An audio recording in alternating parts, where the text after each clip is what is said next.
Kalau yang kita terasa itu sampai bisa sampai ke sini, itu biasanya agak sakit kalau yang nggak biasa itu ya. Itu sampai airnya ke dalam seperti ini. Itu di sela-sela seperti itu hukumnya sunnah gitu ya, diantarkan. Maka bahkan untuk mengutamakan membasuh itu memang tangan kita tuh harus gerak ya. Bukan sekedar basah, karena kan suka ada orang yang gini ya, malas banget, udah belum tentu air yang mengantar ke sini gitu ya. Allahu Rabbi wal Islam dini wa Muhammadan Rasulullah. Assalamualaikum warahmatullahi wabarakatuh. Alhamdulillahirrahmanirrahim. Wassalatu wassalamu ala sayyidina Muhammadin wa ala alihi washabihi ajmain. Amma ba'du. Segala puji semua nikmat adalah milik Allah Subhanahu wa taala. Semoga kita termasuk yang bersyukur kepadanya seraya mengucapkan alhamdulillah, dan dalam praktiknya kita beribadah kepada Allah dalam rangka mentasarrufkan, menggunakan semua nikmat yang telah Allah berikan kepada kita semuanya. Dan aktivitas kita insyaallah bernilai ibadah ketika kita diniatkan hanya semata-mata ikhlas karena Allah Subhanahu wa taala. Salawat dari salam semoga limpah kepada kita yang kepada Nabi Muhammad sallallahu alaihi wasallam, keluarganya, para sahabatnya, para tabiinnya, tabiin-tabiinnya, berikutnya ke yaumil kiamah kelak, dan semoga kita mendapatkan syafaatnya dari beliau amin ya rabbal alamin. Bapak semuanya, insyaallah hari ini kita akan melanjutkan kajian kita terkait dengan fikih ibadah, dan salah satu fikih ibadah pertama terkait tentang taharah. Dan bab taharah itu kita sedikit kemarin sepintas telah menjelaskan tentang air, kemudian rukun wudu, dan juga sebagian sunnah waktu berwudu atau menjelang berwudu, yaitu siwak gitu. Insyaallah dengan kita terus rutin mengikuti kajian ini, mudah-mudahan makin memahami dan makin berkualitas ibadah kita gitu. Nilai kita, ibadah kita makin bernilai di sisi Allah Subhanahu wa taala. Dan saat ini saat berkumpul di masjid kita, saat taklim adalah merupakan saat yang mustajab untuk berdoa. Maka bagi saya alhamdulillah, nanti kalau ada orang yang minta didoakan waktu pengajian ini sebetulnya tepat Pak, karena insyaallah nanti kita dengan berdoa di saat berkumpul taklim ini adalah merupakan saat diaminkannya oleh para malaikat gitu ya. Baik. Dan kita saat ini duduk menjelang waktu Isya, walaupun sholat Isyanya belum dilaksanakan, pahala sholat Isyanya sudah didapatkan. Jadi argo kebaikan, argo nilai ibadah pahala sholat Isya itu sudah berjalan pada hari sekarang. Maka sebetulnya cukup beruntung kita ada kesempatan antara maghrib dan Isya dan menunggu waktu Isya. Saat menunggu sholat antara maghrib dan Isya, itu dalam hadis yang disampaikan oleh Rasulullah dalam kitab Riyadhus Shalihin, itu ternyata ada di bab adzan, tentang keutamaan adzan. Salah satu hadis itu disebutkan bahwa orang yang duduk yang menunggu sholat antara maghrib dan isya itu disebut ar-ribat. Ar-ribat itu bukti ketaatan gitu ya. Nah itu sedikit memotivasi kita, mudah-mudahan terus kita istiqomah untuk mengikuti kajian ini. Sepekan sekali setidaknya kita duduk untuk menambah argo kebaikan gitu. Satu sisi kita menambah pahala sholat isya sebelum waktunya, tapi udah pahalanya udah berjalan. Di sisi lain juga kita taklim, maka ada keutamaan tersendiri dalam taklim ini. Ketika Rasulullah menemukan dua majlis antara majlis zikir dan majlis ilmu, maka Rasulullah memilih majlis ilmu. Baik, terkait dengan wudu, dan wudu merupakan salah satu syarat sahnya sholat. Karena terkait dengan syarat sah sholat itu adalah harus bersih dari hadas. Hadas itu ada dua, hadas kecil dan hadas besar. Hadas kecil adalah hadas yang mewajibkan wudu. Nah, maka kemarin kita telah membahas 6 hal yang menjadi rukun wudu atau fardu wudu. Yang namanya fardu atau rukun itu sesuatu yang wajib. Maka ulama menjelaskan atau mendefinisikan yang namanya rukun itu adalah ma wajaba wan qata'a. Sesuatu yang wajib yang bertahap, gitu ya. Bertahap artinya dilakukan, ada prosedural, ada tertibnya gitu ya. Dari mulai niat ketika kita mulai membasuh muka gitu ya, kemudian membasuh tangan sampai sikut, mengusap sebagian kepala, kemudian juga membasuh kaki sampai mata kaki, kemudian tertib gitu ya. Nah itu yang wajib semua, yang 6 itu wajib. Sehingga karena yang wajib itu kalau tidak dilakukan menjadi tidak sah, gitu ya. Kalau wudhu kita tidak sah, ya, tidak sempurna karena tidak memenuhi kewajiban, maka syarat untuk sahnya sholat pun tidak akan tercapai, gitu ya. Karena itu hal yang wajib itu harus perlu diperhatikan, terutama terkait dengan masalah membasuh, gitu ya. Membasuh, yang namanya membasuh itu air diantarkan menggunakan gerakan tangan, ya. Kecuali di kepala, kalau kepala ada mengusap kepala atau sebagian kepala, ya, sebagian kepala atau kepalanya. Baik, insya Allah kita akan hari ini akan lanjutkan tentang sunnah-sunnah waktu kita melakukan wudhu. Nah, di kitab ini, di kitab yang termasuk ya pertengahan lah ya, maksudnya tidak terlalu kecil, di atas kitab Safina, itu ternyata yang menjadikan sunnah wudhu itu ada 10 gitu. Tapi saya buka di kitab lain, kitab contohnya salah satunya Fikih Sunnah, itu banyak ada 17. Salah satu termasuk siwak yang kemarin dibahas. Namun siwak di kitab ini tersendiri. Kenapa? Karena memang siwak itu atau menggosok gigi itu punya keutamaan yang luar biasa. Bukti kita bahwa dengan berilmu itu menambah kualitas kita dalam beribadah adalah ketika kita menjalankan sunnah Rasulullah, salah satu yang menggosok gigi dan bersifak, maka perbandingannya, kata hadis Rasulullah yang disampaikan oleh Siti Aisyah, orang yang sholat gitu dengan bersiwak, satu sholatnya berbanding lebih baik daripada 70 sholat. Jadi 70 sholat, misalnya sholat duhur 70 kali dengan tanpa siwak, itu terkalahkan oleh sholat duhur 1 kali dengan bersiwak. Begitu juga sholat maghrib, sholat isya dan seterusnya. Itu. Maka kita walaupun siwak itu sebentar, gitu ya, padahal siwak itu juga memerlukan waktu banyak, tapi ternyata itu udah melipat gandakan pahala, Pak. Melipat gandakan pahala lebih baik daripada 70 kali lipat sholat. Itu hadis yang disampaikan oleh Siti Aisyah. Itu. Nah, ini menunjukkan bahwa kalau kita tahu itu dan kita amalkan, maka kita udah menambah kebaikan yang berlipat ganda. Maka itu menjadikan kuantum loncatan, kan, 1 berbanding 70. Coba aja kalau kita misalnya jualan aja, membeli satu produk misalnya harga 50.000, jual 100.000, waduh luar biasa kan, itu udah keuntungan 100% ya, gitu. Nah kalau ini 70 kali lipat, berarti dari 50.000 berapa 70 kali lipatnya, lumayan kan, lebih. Nah itu justru itulah keutamaan kita sebagai umatnya Nabi Muhammad SAW. Maka kita bisa mengalahkan umat-umat terdahulu karena ternyata setiap pahala kebaikan itu dilipat gandakan dengan kita tahu ilmunya. Salah satunya tadi siwak. Dan siwak itu merupakan bagian salah satu sunnah wudhu. Nah, di kitab Fikih Sunnah itu bagian dari kayak 17 itu, Pak. Namun di kitab ini terpisah tersendiri siwak, bab siwak dan sunnah wudhu beda gitu ya. Dan di sini sebutkannya ada 10. Mungkin dengan 10 aja itu udah merupakan kebaikan yang luar biasa, apalagi kalau 17-nya dilakukan gitu ya. Seperti itu. Nah kalau di Fikih Sunnah ada 17, nanti mudah-mudahan kita juga mudah-mudahan bisa semuanya terbahas. Apa aja yang 10 itu? Jadi wasunanuhu dan sunnah-sunnah wudu asyaratu asya ada 10. Atasmiyatu, yang pertama adalah membaca basmalah. Nah di madhab Syafi'iyah ini bahwa membaca basmalah ketika kita berwudu itu hukumnya sunnah ya. Karena ada di tempat lain atau di pemahaman yang lain bahwa basmalah itu merupakan niat wudu. Jadi ketika mulai bismillah, ada menyatakan, menjelaskan bahwa bismillah itu merupakan niat awal sesuatu, termasuk ketika berwudu berarti niat wudu. Tapi di pembahasan Syafi'iyah dia dibahaskan bahwa tasmiyah, mengucapkan bismillahirrahmanirrahim sebelum berwudu atau ketika menjelang berwudu hukumnya sunnah.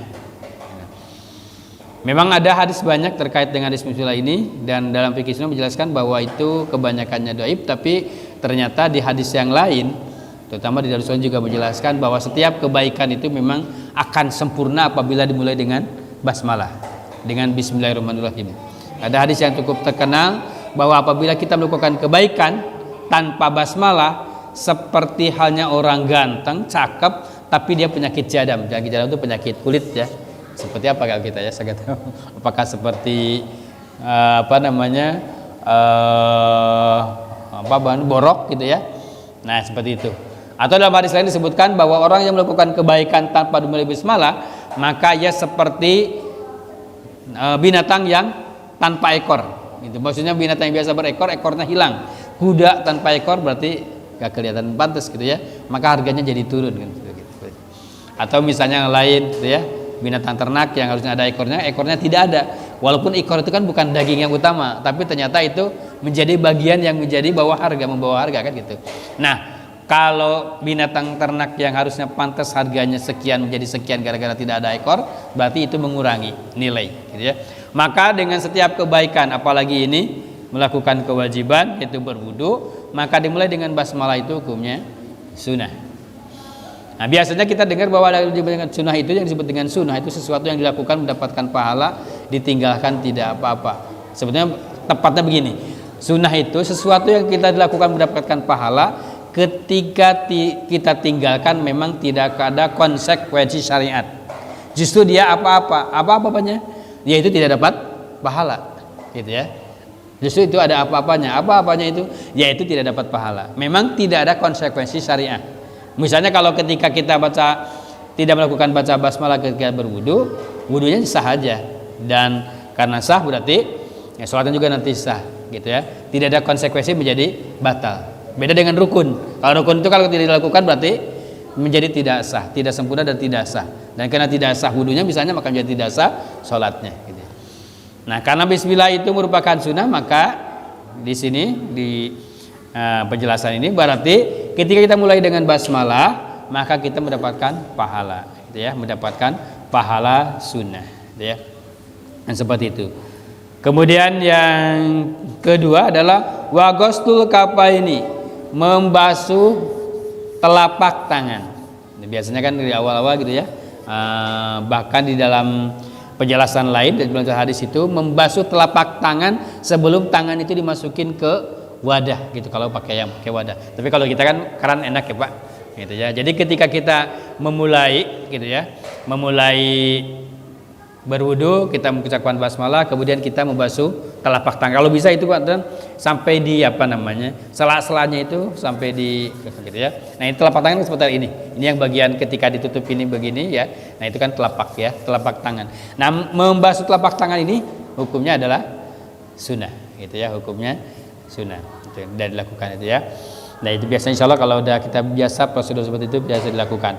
Nah, kalau kita udah tahu bahwa itu hukumnya sunnah, dan kita dapat ilmunya bahwa itu hukumnya sunnah, maka itu kita pahala dapat ilmunya, pahala mengamalkannya kan gitu.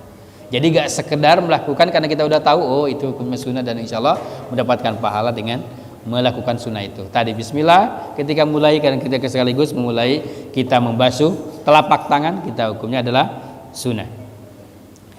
Kemudian yang ketiga adalah wal madmadatu. Apa madatu itu? Berkumur. Nah, berkumur. Gitu. Berkumur juga hukumnya sunnah, ya. Kecuali nanti kalau bagi orang yang saum dan terutama ketika mulai udah matahari tergelincir ke barat, gitu ya. Itu ada yang mengatakan mendapatkan hadis lain itu hukumnya makruh, gitu ya. Karena kalau berkumur, apalagi kumur-kumurnya yang gitu ya, ditekan atau sampai dahsyat gitu kumurnya gitu ya, kayaknya dilamain gitu ya. Nah, itu hukumnya makruh, khawatirnya tertelan gitu ya. Tapi bagi yang kita normal saat ini sebelum ketika kita tidak puasa, maka itu berkumur itu hukumnya sunnah gitu ya. Nah, kalau bisa menjaga walaupun di saat wudu di saat puasa itu sebenarnya insyaallah tetap sunnah itu bisa didapatkan. Cuman kalau misalnya khawatir tertelat gitu ya, makanya ya kumur-kumurnya yang mungkin sekedarnya kalau bagi yang puasa. Kalau bagi yang tidak puasa itu maka bagusnya itu sampai terasa ke setengah tenggorokan gitu ya Pak. Itu kalau Dokter Agus menyatakannya seperti itu. Jadi itu. Nah, itu kumur-kumur itu ya. Wal intinsyaku. Kemudian yang keempat adalah menghirup air di hidung. Apa bahasanya ya? Menghirup air di hidung, diisap gitu sampai kalau yang kita terasa itu sampai bisa sampai ke sini, itu biasanya agak sakit kalau yang nggak biasa gitu ya. Itu sampai airnya ke dalam seperti ini gitu ya. Kalau dilanjutkan itu sebetulnya bisa masuk ke tenggorokan lagi sebetulnya. Karena itu antara hidung gitu ya, telinga, hidung dan tenggorokan itu kan hampir satu sambung ya. Nah itu ketika kita dihisapnya sampai ini kan bisa sampai ke tenggorokan juga. Maka bagi yang puasa mungkin itu juga ada yang dimakruhkan di hadis lain disebutkan. Tapi bagi kita yang normal saat ini bahwa intinsyak itu menghirup air itu hukumnya sunnah. Dan secara kesehatan ternyata luar biasa. Pernah Dokter Argus itu di klinik sehat menangani orang yang sinusitis gitu ya, sinusitis, dan sinusitisnya udah parah kata beliau. Udah parah, udah bahkan udah pernah dioperasi tapi tetap masih sinus gitu ya, masih. Kan kalau orang sinusitis itu selalu kayak flu tiap hari ya, pilek tiap hari. Itu kan repot gitu ya. Nah, bahkan kalau yang biasanya udah parah sering dioperasi. Itu kan yang terkait dengan di lubang hidung. Nah, ternyata beliau tangani, dia tanya pasiennya, "Ibu atau Bapak, apakah Bapak melakukan wudu dengan baik, ngikuti sunnah Rasulullah enggak?" gitu. "Oh, apa itu?" "Coba Bu, praktekkan tiap hari setiap wudu, Pak, setiap wudu intinsyak." Intinsyak itu menyerap menghirup air ke hidung sampai terasa ke sini gitu ya.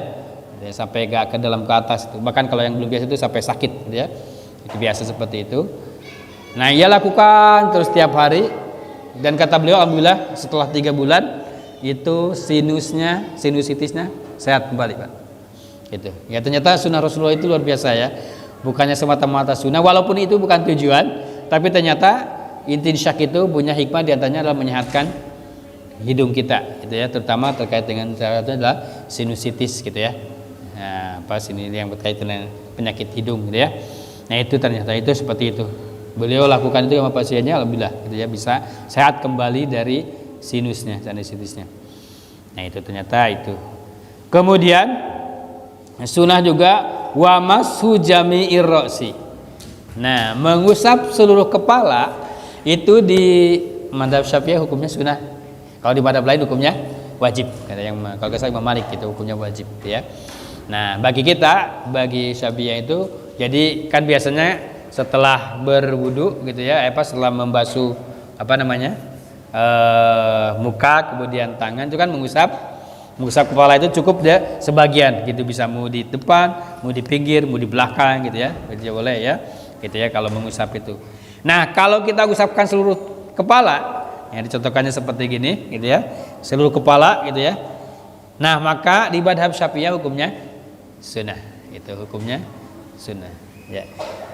Jadi sisi lain kalau kita melakukan itu mendapatkan sunnahnya, sisi lain juga kita tidak terlalu berlawanan dengan yang mengatakan wajib seluruh kepala gitu ya. Karena kata biruusikum dalam surat Al-Maidah itu kalau menurut Imam Syafi'i bimana min, artinya bimana sebagian gitu. Ada yang mengatakan ulama lain madhab lain mana biru itu bimana kul, bimana seluruhnya, itu seluruh kepala. Maka ada yang mengatakan wajib. Tapi di madhab Syafi'i hukumnya sunnah, dan itu bimana di situ adalah bimana sebagian, bimana min. Maka ketika kalau dilakukan seluruhnya hukumnya sunnah gitu ya. Kalau Pak jadi hukumnya sunnah ya. Nah, itu mengusap seluruh kepala. Wa masul udunaini. Nah, mengusap kan suka begini ya.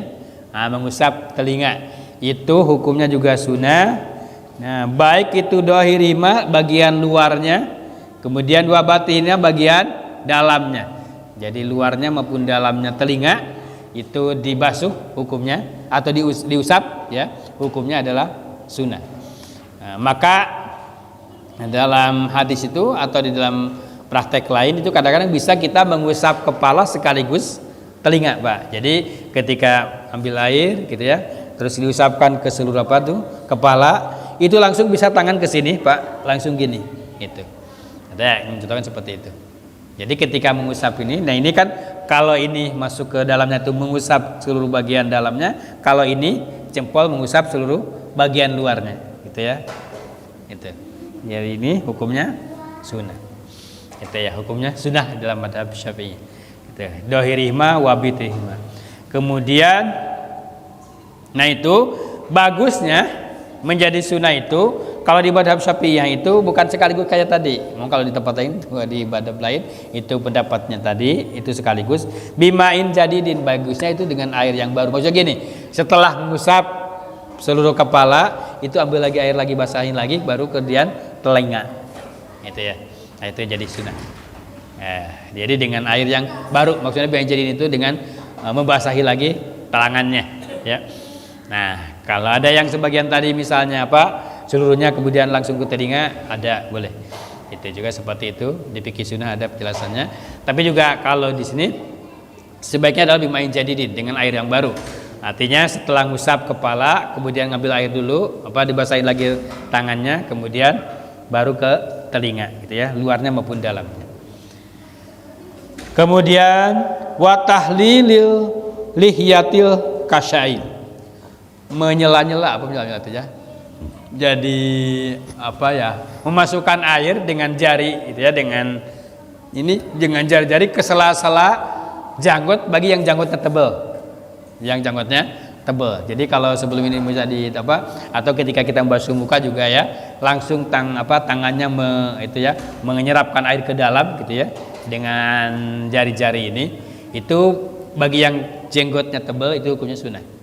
Kalau yang sunnah, kalau yang jenggotnya tipis wajib karena harus kebasahin seluruhnya. Jadi karena ini kan yang namanya batasan muka itu kan dari tempat tumbuhnya rambut di atas. Bagaimana dijelaskan di kitab Riyadhul Badiah, bagian bawahnya dagu itu kan tempat tumbuhnya janggut. Bagian kirinya adalah ini telinga kecil sebelah kiri dan telinga sebelah kanan. Itu yang disebut dengan muka. Makanya ini harus ke basuh semua. Kenapa demikian? Banyak orang yang misalnya yaitu tadi, ada yang suka gini. Cuma ini doang ya, atau gini. Padahal itu cuma pipi kan, bukan muka. Kalau cuma gini gitu ya. Kayak males banget gitu.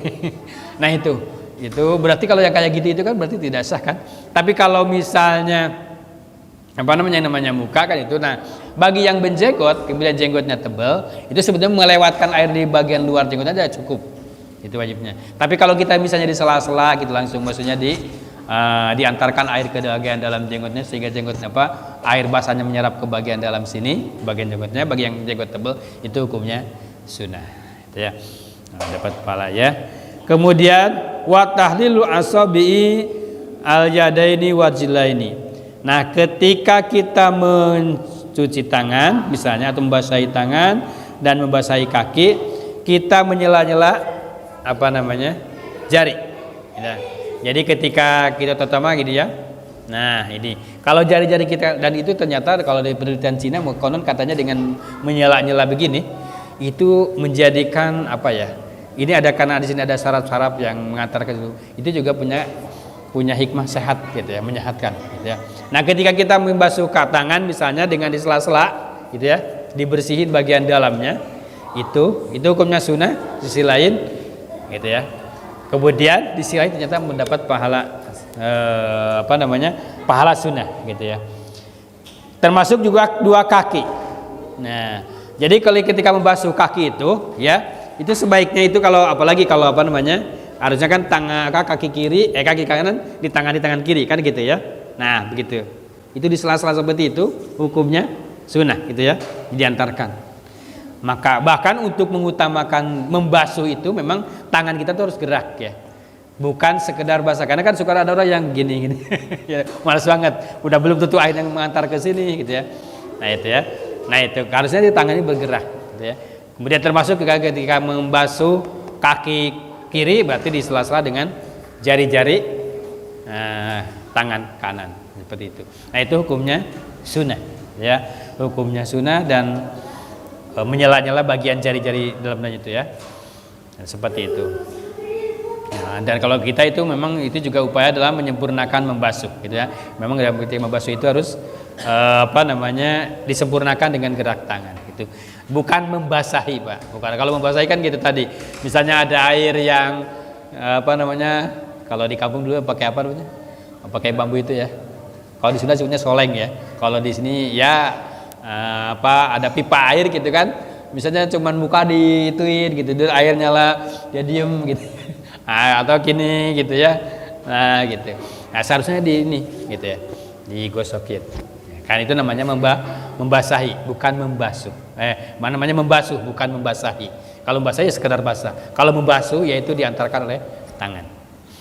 Seperti itu. Nah, tadi kalau dengan sela-sela tadi jari, baik jari tangan maupun jari kaki, maka itu hukumnya sunnah gitu ya. Kemudian watak dimul yumna alal yusra, mendahulukan sebelah kanan baru kemudian sebelah kiri, itu juga hukumnya sunnah. Terutama yang berpasangan ya. Yang berpasangan kayak tangan kanan dulu kemudian tangan kiri. Bisa aja kiri dulu baru kanan. Atau bisa aja barengan, tapi kalau barengan agak susah menggosoknya ya. Nah, tapi tangan kanan dulu baru tangan kiri. Nah, itu hukumnya sunnah. Kaki kanan dulu baru kaki kiri gitu ya. Maka itu hukumnya sunnah ya, terutama yang berpasangan itu. Kemudian wa taharatu salasan. Kemudian kita mencuci setiap bagian, itu membersihkan setiap bagian dengan 3 kali. Misalnya tadi membersihkan muka pertama itu sempurna ya, sempurna. Kemudian yang kedua disempurnakan juga, yang ketiga juga sama gitu ya, bukan sebagian gitu ya. Gitu ya, tapi sempurnakan. Nah, kalau kita mengulang 3 kali, maka itu hukumnya sunnah gitu ya. Di madhab Syafi'i hukumnya sunnah. Gitu. Walaupun dengan sekali-sekali sudah cukup Pak, gitu. Dengan sekali-sekali cukup Pak, itu yang wajibnya sekali. Maka yang kedua, ketiga menjadi sunnah. Jadi kalau kita membasuh 3 kali karena Rasulullah menyampaikan bahwa Allah itu sangat suka ganjil, berarti kalau nggak 1, kalau mau ditambah jadi 3, maksimal 3 ya. Setelah 3 baru membasuh yang lainnya. Nah gitu. Jadi ketika membasuh muka 3 kali, membasuh karangan 3 kali, gitu. Kemudian mengusap kepala juga 3 kali dan seterusnya, maka itu hukumnya sunnah 3 kali itu. Wal mualatu berkelanjutan. Berkelanjutannya agak diselang-seling. Bisa aja misalnya saya maghrib itu menjelang maghrib misalnya wudhu di sana di rumah gitu misalnya ya. Baru sebagian aja, misalnya dengan baru muka sama tangan, baru dan mengusap kepala misalnya. Nanti ke sini bisa dilanjutkan dengan sunahnya gitu ya, mengusap telinga misalnya, kemudian kaki yang wajib gitu, kemudian seperti itu bisa aja sebetulnya diselang gitu kan. Berjalan ke sini kan berarti selang dulu. Itu ada ada limit, ada jeda gitu ya. Nah, itu boleh aja. Tapi kalau misalnya di satu tempat berkelanjutan tuntas saat itu, maka hukumnya sunnah gitu ya, dalam satu tempat. Bahkan dalam hadis lain disebutkan sebelumnya kita sebaiknya gitu ya, ketika kita berangkat ke masjid itu udah punya wudu di jalan di rumah masing-masing. Itu. Ya, punya wudu. Karena ada hadis lain menyatakan, dalam hadis lain disebutkan dalam keutamaan kita berjalan menuju masjid, barang siapa yang menyempurnakan berwudu di rumahnya, kemudian dia berjalan menuju masjid, maka langkah kaki pertamanya itu adalah merupakan kifarah untuk menggugurkan dosa, dan langkah kaki keduanya adalah untuk mengangkat derajatnya. Terus begitu ya, ulang gitu ya setiap jalan. Maka orang yang lebih jauh dari tempat berjamaah pahalanya makin besar ya insyaallah ya. Maka kita sebaiknya yang jauh-jauh itu merasa senang harusnya ya. Merasa senang kita berjalan menuju masjid jauh, karena makin jauh makin besar pahalanya. Ya, kalau dibandingkan seorang sahabat yang namanya Sya'ban atau Sauban gitu ya, beliau adalah merupakan salah satu teladan di Madinah yang selalu sholatnya di awal waktu, bahkan sebelum waktu sholat berkumandang beliau udah ada di Masjid Nabawi gitu ya. Dan ternyata ketika Rasulullah kehilangan waktu subuhnya, waktu itu tiba-tiba Sya'ban tidak ada, itu maka ia menanyakan pada sahabat lain, wahai para sahabat, melihat Sya'ban enggak gitu, kenapa hari ini kok enggak kelihatan, siapa yang tahu ke rumahnya? Ternyata sahabat yang tahu, saya ya Rasulullah. Ternyata setelah subuh beliau jalan ke rumahnya, pingin tahu kenapa Sya'ban saat itu enggak berjamaah subuh, padahal beliau setiap sebelum subuh pun sudah hadir. Ternyata rumahnya jauhnya luar biasa. Karena dijelaskan di dalam hadis, Rasulullah baru sampai ke rumahnya Sya'ban saat duha, saat sekitar jam udah panas, terang menderang, di sekitar jam 9 jam 20, berarti jauh banget, sekitar 3 jam perjalanan, masya Allah, gitu ya, 2-3 jam perjalanan beliau Sya'ban ke masjidnya untuk berjamaah, dan selalu di awal waktu. Nah, kita yang cuma 5 menit banyak yang telatnya. Itu bahkan ada yang malas. Bahkan ada yang rumahnya nempel di masjid aja banyak yang malas gitu ya ke masjid. Gitu. Dan ternyata saat itu beliau tidak hadir, meninggal, sakit dan meninggal. Itu beliau ternyata meninggal. Ya, itu kenapa tidak ada? Nah, meninggal. Dan ada pertanyaan yang disampaikan oleh istrinya sama Rasulullah. Ya Rasulullah, ketika beliau sakaratul maut gitu ya, ada kata-kata yang mengherankan saya gitu di pertanyaan suami saya ini. Kenapa? Ada pertanyaan apa? Saya agak ngerti ya Rasulullah gitu. Pertanyaannya apa yang dikatakannya? Pertama, ya Allah kenapa agak lebih jauh? Kemudian ya Allah kenapa yang tidak yang baru? Ya Allah kenapa tidak semuanya? Itu kata sahabat terakhir di waktu meninggal, menjelang meninggal. Karena ketika kita sakaratul maut, dan termasuk sahabat itu ada dalam ayat lain bahwa amal kita yang dilakukan itu digambarkan oleh Allah, diperlihatkan. Itu. Ida balagatil hulkum kan gitu ya, ketika nyawa sampai itu dilihatkan.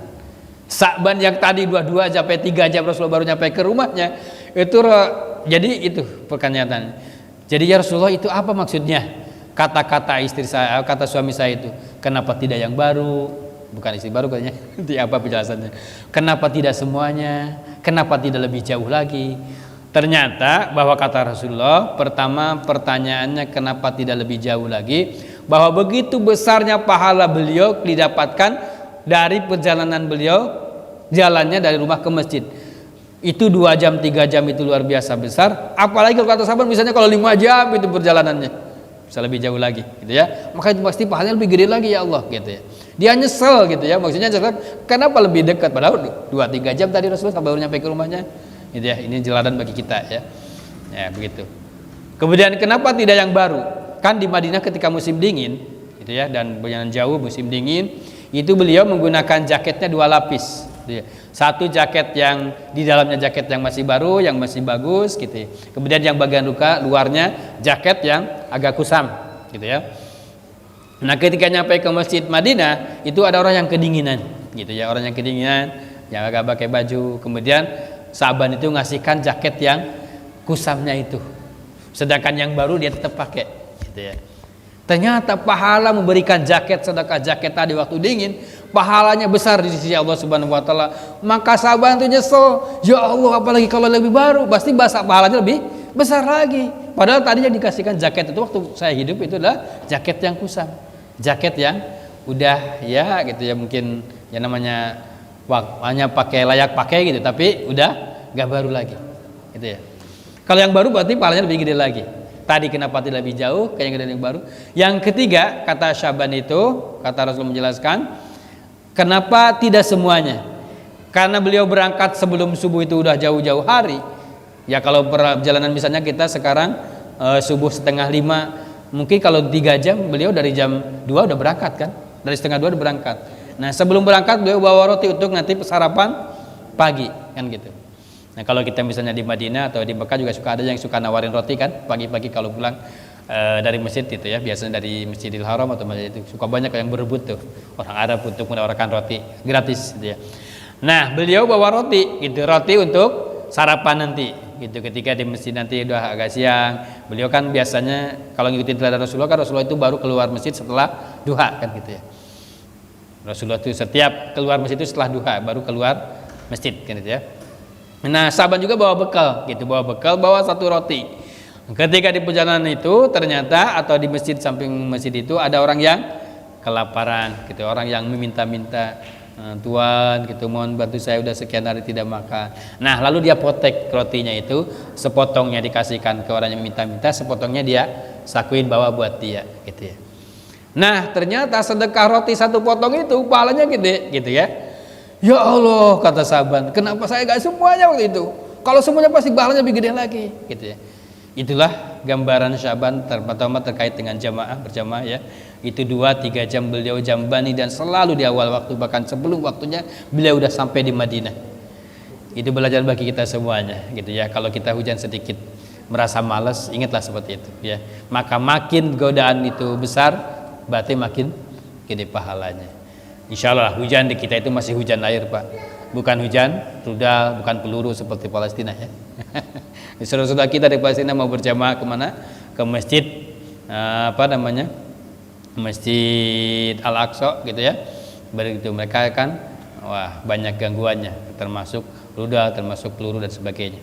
Nah ini pelajaran dari Syaban, pelajaran juga dari sunnah yang disampaikan tadi. Masalah berwudu ini ya sedikit namun ini adalah merupakan insya Allah kalau namanya sunnah itu akan menjadikan pahala kita menambah gitu ya, bertambah berkualitas kita. Nah seperti itu terkait dengan masalah sunnah-sunnah wudu. Mudah-mudahan yang 10 ini bisa kita jalankan, udah jalan berarti, kalau udah dijalankan berarti oh ini sunnah, oh ini sunnah, ya ini sunnah, oh, ini dapat pahala, ini dapat pahala, ini pahala gitu ya. Apalagi kita udah tahu ilmunya bahwa ini sunnah, nah, gitu ya. Nah kalau siwak itu di kitab ini tadi tersendiri, yang tadi pahala utamanya. Nah di fikih sunnah itu siwak adalah merupakan bagian dari sunnah wudu. Karena 17 yang lainnya apa aja sih? Nah diantaranya adalah termasuk sunnah adalah sederhana, tidak boros, terutama menggunakan air. Diusahakan gunakan airnya efektif, efisien, maka itu juga sunnah. Berdoa setelah berwudu. Nah, berdoa setelah berwudu hukumnya sunnah. Nah, itu ada dalam hadis juga penjelasan tentang keutamaan doa berwudu gitu ya. Dan di dalam kitab Riyadhus Shalihin bahwa tadi orang yang menyempurnakan wudunya kemudian membaca doa, maka dia akan mendapatkan ampunan dari Allah Subhanahu wa taala. Nah, doanya insyaallah udah hafal ya, Pak? Hafal doa pada wudu dan mudah diamalkan.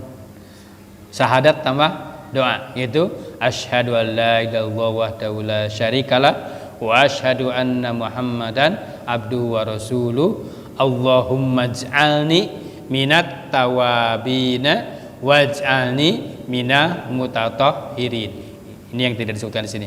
Ini termasuk juga bagian dari sunnah wudu, yaitu berdoa setelah wudu. Ya, berdoa setelah wudu, yaitu Allah asyhadu an la ilaha illallah wahdahu la syarikalah wa asyhadu anna muhammadan abduhu wa rasuluh la nabiyya ba'da Allahumma ij'alni minat tawabina waj'alni minal mutatahhirin.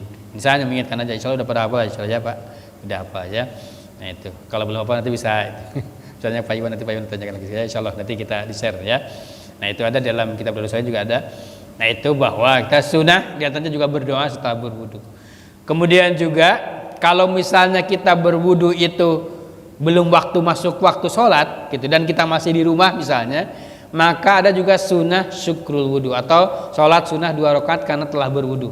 Namanya syukrul wudu gitu ya, bersyukur karena sudah berwudu. Sebetulnya sih ini mungkin pengistilahan supaya mempermudah aja sebetulnya ya. Kenapa demikian? Karena ceritanya begini, bahwa Bilal bin Rabah gitu, Bilal itu luar biasa, muadzinnya Rasulullah. Itu Rasulullah ketika Mi'raj itu mendengar terompahnya siapa? Bilal. Nah kalau terompahnya ada di surga, berarti orangnya juga akan nanti ke surga yang punya terompahnya, yaitu Bilal. Jadi kan Bilal bagian sahabat Rasulullah yang dijamin masuk surga. Nah Rasulullah bertanya ketika beliau bertemu dengan Bilal, itu menyampaikan kepada Bilal bahwa aku mendengar terampahmu ada di surga. Apa gerangan amalmu yang menjadikan itu? Gitu, yang menjadikan terampahmu di surga. Yang jelas berarti dianya yang punya terampahnya kan di surga gitu ya.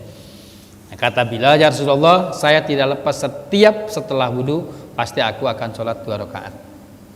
Jadi yang dilakukan Bilal itu inisiatif sebetulnya.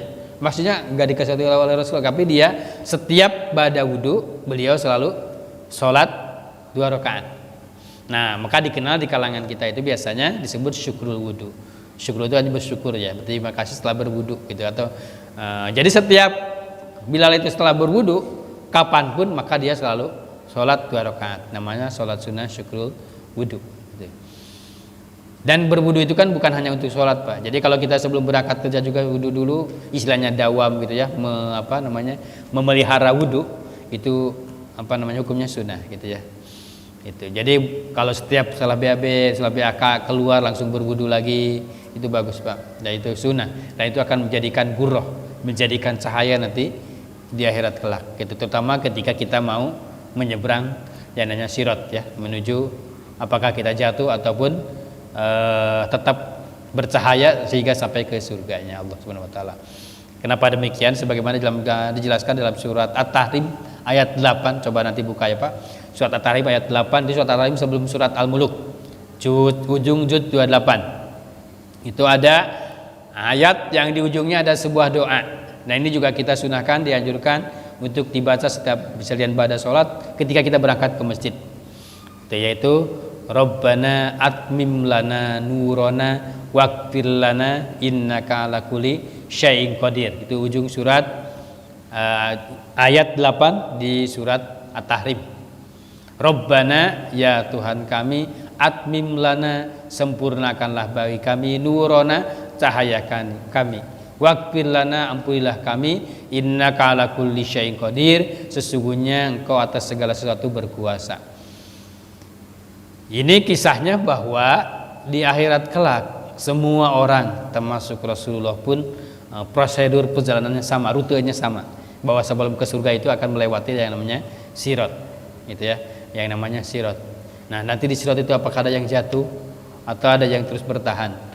Nah, orang-orang munafik pun ternyata ketika mau melangkah di sirat itu menuju keabadian, menuju surga, karena sebelum kita melangkah jadi alam mahsyar itu kan masih alam dunia, Pak, gitu. Yang nanti akan menjadi alam mahsyar itu adalah sekarang Palestina atau negeri Syam, ya. Negeri Syam itu salah satunya Palestina. Gitu ya. Nah, itu ketika mau masuk ke sirat, ke jembatan itu ya. Itu orang munafik pun awannya bercahaya, gitu ya. Jadi ketika dia melangkah 1-2 langkah, tiba-tiba plus parum cahayanya gelap, mati cahayanya dan jatuh. Orang mukmin pun ketika melihat misalkan itu bergetar, takut, gitu ya. Takut seperti itu. Jadi ketika cahayanya mati, maka jatuh.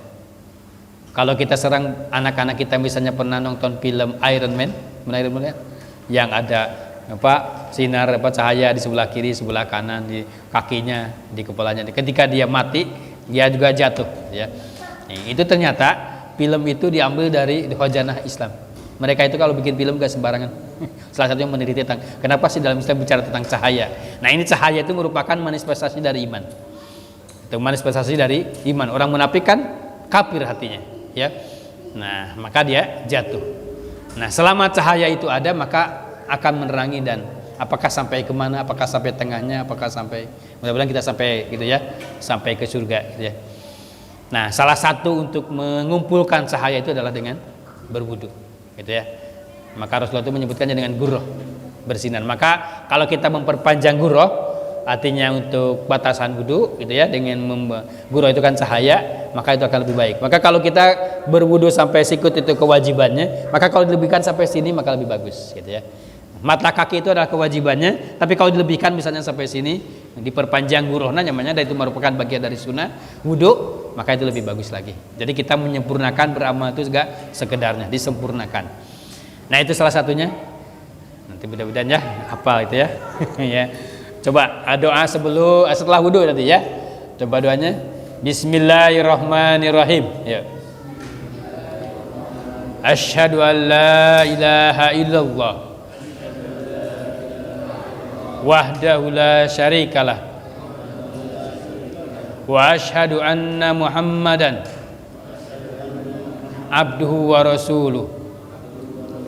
Allahumma ij'alni minat tawabina waj'alni minal mutatahhirin. Itu ya doa setelah berwudu, hukumnya sunnah. Mudah-mudahan apa aja. Yang kedua adalah kita doa yang tadi untuk menyempurnakan, mudah-mudahan kita minta kepada Allah kesempurnaan cahaya. Bagusnya kita makanya punya wudu di rumah kita, ketika pergi ucapan ini ya, setelah hamdalah dan baca salawat. Rabbana atmim lana nurana waghfir lana innaka ala kulli syai'in qadir. Dua kali lagi. Rabbana atmim lana nurana waghfir lana innaka ala kulli syai'in qadir. Rabbana atmim lana nurana waghfir lana innaka ala kulli syai'in qadir. Nanti dalam waktu santai sempat silakan buka surat At-Tahrim ayat 8 ya, dan lihat artinya. Ya Allah, ya Tuhan kami, sempurnakanlah cahaya kami, ampunilah kami, sesungguhnya Engkau berkuasa atas segala sesuatu. Itu bagus dibaca, atau bagi diantaranya selain pada sholat adalah setiap kita berangkat ke masjid supaya kita bercahaya nanti kelak, gitu ya. Sebelah kanan kita dan di depan kita bercahaya bagi orang-orang yang beriman. Sebagaimana penjelasan dalam surat At-Tahrim ayat 8. Mungkin yang tema berikutnya makanya kayak berikutnya Pak. Udah jam 7 ya. Kalau ada pertanyaan. Jadi sekarang saat ini membahas tentang tadinya sunnah wudu dan istihja. Tapi istihja mungkin dilanjutkan di pekan berikutnya ya. Insyaallah mudah-mudahan supaya tidak terlalu banyak materi. Tapi soalnya sebenarnya ini mengingat-ingat aja. Dan karena ini sering dilakukan oleh kita. Cuman kita kan belum tahu apakah itu wajib atau sunnah. Cuman kita ini mempertegas. Kalau yang udah tahu mungkin mengingatkan kembali aja seperti itu.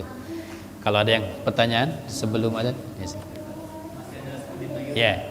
Tadi yang anjuran wudu boleh di rumah dan boleh di masjid. Ya. Misalkan saya wudu di rumah. Dalam perjalanan misalkan hujan, kita jelas kelihatan air got itu meluap karena Ya. hujan. Itu kan timbul was-was. Biasa walhan ngasih was-was. Iya betul. Kemudian kita sholat. Itu sebaiknya kita wudu ulang atau cukup basuh kaki. Baik.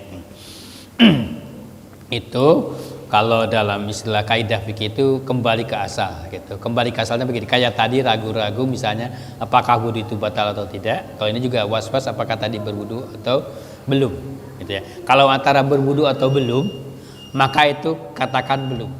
Karena pada asalnya adalah belum. Nah, maka lebih baik berwudu lagi. Misalnya kan ada sesuatu yang mengagetkan kita sehingga tidak ingat apakah tadi berwudu apa belum ya. Nah, maka kembali kepada belum. Karena belum pada asalnya belum itu adalah belum berwudu. Gitu. Tapi kalau misalnya kita sudah di masjid tadi udah berwudu, sebetulnya udah berwudu ya, duduk udah lama itikaf, tiba-tiba ragu misalnya apakah batal atau belum ya. Gitu ya. Karena asalnya kita punya wudu, maka itu adalah belum batal. Sehingga nanti kecuali udah terasa ada keluar angin atau ada suara yang keluar dari bagian belakang gitu ya. Maka baru itu disebutkan batal wudu. Nah, itu kembali ke asal dalam kaidah fikih begitu. Tadi kalau misalnya tadi antara belum wudu dan sudah wudu, maka asalnya belum wudu. Maka anggap aja belum wudu walaupun udah ya. Maka lebih baik wudu lagi. Tapi ketika misalnya tadi antara apakah batal atau belum, maka belum batal. Bakal lanjut aja. Kecuali nanti ada meyakinkan misalnya keluar angin gitu ya, berarti udah jelas batal kan. Baru berasa keluar angin baru bahwa itu batal. Kalau air got itu maksudnya gimana Ustaz? Kan air got itu kan ada air kencing juga di situ. Nah, itu kan gak dijadikan membatalkan wudu kan. Misalnya kalau kita kena luapan air, bisa mungkin airnya kotor, ya tinggal disucikan lagi bagian badannya. Tapi kalau tadi ragunya, nah karena ini hati misalnya ya, ragunya antara nanti berwudu atau belumnya, maka lebih baik wudu lagi. Tapi kalau misalnya kita yakin sebetulnya masih ada wudu dan tidak batal, tapi mungkin di perjalanan itu ada kena air kotor, maka itu disucikan aja bagian yang kena airnya. Mungkin di kakinya misalnya kotor, takut di kena air mutanajis misalnya, berarti dibersihkan aja bagitunya. Gitu. Ya, ditambah lagi masalah pada keyakinan masalah wudu dan sebagainya. Baik, sebelum kita tutup karena nanti ada yang permintaan doa dari Bapak Maman Firmansyah, beliau dirawat, mudah-mudahan sehat kembali. Mudah-mudahan Allah memperkenan doa kita. Saat ini ada para malaikat mendoakan kita. Mudah-mudahan beliau pulih kembali sebagaimana dengan kesempurnaan kesehatan yang sempurna. Barakatul Quran Al-Fatihah. A'udzubillahi minasyaitonir rajim. Bismillahirrahmanirrahim. Alhamdulillahil alamin. Arrahmanirrahim. Maliki yaumiddin. Iyyaka na'budu wa iyyaka nasta'in. Ihdinas siratal mustaqim. Siratal ladzina an'amta 'alaihim ghairil maghdubi 'alaihim waladdallin. Amin. Astagfirullahaladzim, astagfirullahaladzim, astagfirullahaladzim. Alhamdulillah alamin, hamdan yuafi ni'am yukafi mazida. Ya Rabbana lakal hamdu kama yanbaghi li jalali karim wa adimi sultanik. Allahumma shalli sayyidina Muhammad wa ala sayyidina Muhammad kama sallallahu ala sayyidina Ibrahim wa ala sayyidina Ibrahim wa barik ala sayyidina Muhammad wa ala sayyidina Muhammad kama barakta ala sayyidina Ibrahim wa ala sayyidina bil alamin innaka Hamidum Majid. Allahumma shalli salatan tujina bi jamil ahwali wa afat wa taqdim bi jamil hajat wa tahna min jamil sayyiat wa tarbauna indaka ala darajat wa tuballighuna bi aqsal ghayat min jamil khairati fil hayati wa ba'dal mamat. Rabbana dalamna busana fa lam takwina wa tarhamna kunana minal khasirin. Rabbana qbilana wa dayna waramhum kama rabbana sigara. Allahumma asilana dinal ismatu amrina wa asilana dunya biha ma'asyuna wa asilana akhiratana alati laiha ma'aduna waj'al hayatana bi kulli khair wajmatan rahatan min kulli syarr. Rabbana taqabbal minna innaka antas samiul alim wa tub alaina innaka tawwabur rahim. Rabbana atmim lana nurana waghfir lana innaka ala kulli syai'in qadir. Rabbana atmim lana nurana waghfir lana innaka ala kulli syai'in qadir. Rabbana atmim lana nurana waghfir lana innaka ala kulli syai'in qadir. Rabbana hab lana min azwajina wa dhurriyyatina qurrata a'yun waj'alna lil muttaqina imama. Rabbana wa atina min karamati wa inna min amrina rasyada. Allah ila rabbul arsyil adim. Nas'aluka mujabati rahmatik wa jaima maghfiratik wal ghanimata min kulli birrin wa salamata min kulli ismin. La tadalana damban ila ghafarta wala hamman ila farajta wala dainan ila qadaita wala hajatan min hawaiji dunya wal akhirati ila qadaita ya arhamar rahimin. Rabbana atina fid dunya hasanah wa fil akhirati hasanah wa qina adzabannar. Subhana rabbika rabbil izzati amma yasifun wa salamun alal mursalin walhamdulillahi rabbil alamin. Kurang lebihnya mohon maaf. Assalamualaikum warahmatullahi wabarakatuh.